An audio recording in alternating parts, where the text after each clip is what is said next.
नमस्कार मैत्रिणींनो, मी Madhuri's cooking and लाईफस्टाईलमध्ये तुमचं खूप खूप स्वागत करते।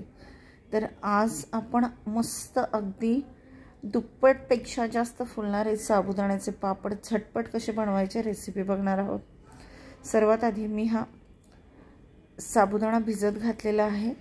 ह्या वाटीनी साधारणपणे हा 2 वाट्या साबुदाणा मी भिजत घातलेला आहे। तर एका वाटीसाठी आपण 6 वाट्या पाणी घालणार आहोत। तर त्याच पद्धतीने मी 12 वाट्या पाणी घालून घेतलेला आहे। कढईमध्ये मी 12 वाट्या पाणी घेतलेलं आहे। हे आहे चवीपुरतं मीठ। पाणी उकळेपर्यंत आपण ह्या हिरवी मिरचीचं वाटण करून घेणार आहोत। तुम्ही जर जिरं खात असाल तर त्या हिरव्या मिरचीच्या वाटणामध्ये जिरं देखील घालू शकता। आता दुसरीकडे मी बटाटे घेतलेले आहेत। मी 2 बटाटे घेतलेले आहेत। त्याची साल काढून त्याला असं किसून घेणार आहे। तर पाणी जोपर्यंत उकळतंय तोपर्यंत आपण ही प्रोसेस करून घेणार आहोत। ह्याची साल काढून याला स्वच्छ धुवून घ्यायचं आहे। परातीमध्ये मी पाणी घेतलेलं आहे। पाण्यामध्ये मीठ घालून घेतलेलं आहे आणि ह्या पद्धतीने मी बटाटा ह्याच्यामध्ये किसून घालणार आहे। तर हे पापड आपल्याला अजिबात शिजवायचे वगैरे नाहीयेत। खूप सोपी प्रोसेस आहे। आता बटाटा किसून 2 बटाटे किसून असेच पाण्यात ठेवायचे आहेत जोपर्यंत आपलं पाणी उकळत नाही तोपर्यंत। आता पाण्याला छान उकळी आलेली आहे। तर पाणी तुम्ही बघू शकता, याला बबल्स यायला सुरुवात झाली आहे। आता पाणी उकळलं की ह्याच्यामध्ये सर्वात आधी आपण चवीपुरतं मीठ घालून घेणार आहोत।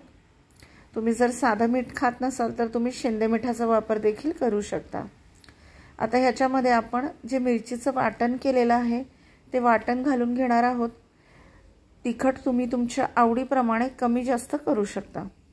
आता हे वाटण घातल्याच्या नंतर हे सगळं छान असं पाण्यामध्ये मिक्स करून घ्यायचं आहे आणि हे मिक्स झाल्याच्या नंतर गॅस बंद करायचा आहे।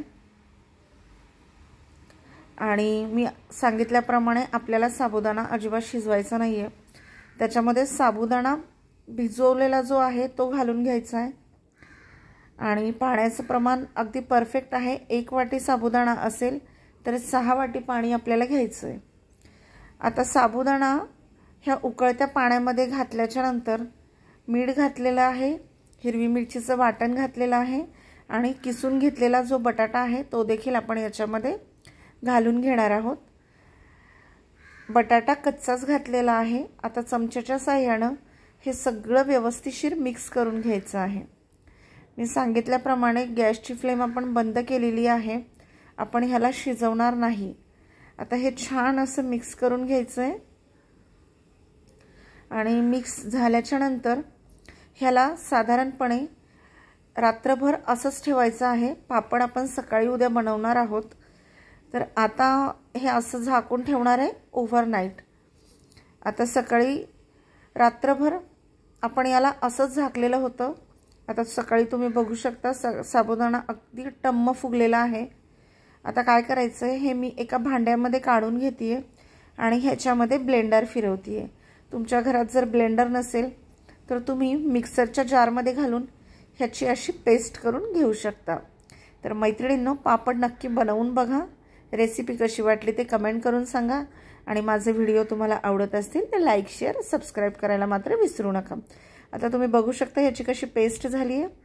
तर ह्या पद्धतीने ह्याचे असे पापड आपण बनवून घेतोय। हे बघा, ह्याला पळी पापड म्हणतात। पळीच्या साहाय्याने आपण हे पापड असे बनवून घेणार आहोत। तर तुम्ही देखील पापड नक्की ट्राय करा। मी सांगितल्याप्रमाणे आपल्याला ह्याला शिजवायचं नाही आहे अजिबात। मी आधी करून घेतले होते ते तुम्हाला दाखवते आणि आता कसे करायचे ते आपण बघणार आहोत। छोटे मोठे तुम्ही तुमच्या आवडीप्रमाणे साईज कमी जास्त करू शकता। मी मध्यम साईजमध्ये केलेले आहेत कारण आपल्याला हे पापड तळल्यानंतर किती फुलतात ते आता लवकरच समजेलच। मी तुम्हाला तळून देखील दाखवणार आहे। तर ह्याच पद्धतीने हे पापड आता छान उन्हामध्ये सुकवून घ्यायचे आणि तुम्ही बघू शकता अगदी पातळ ट्रान्सपरंट असे पापड झालेले आहेत। दिसायला देखील एकदम सुंदर दिसतात।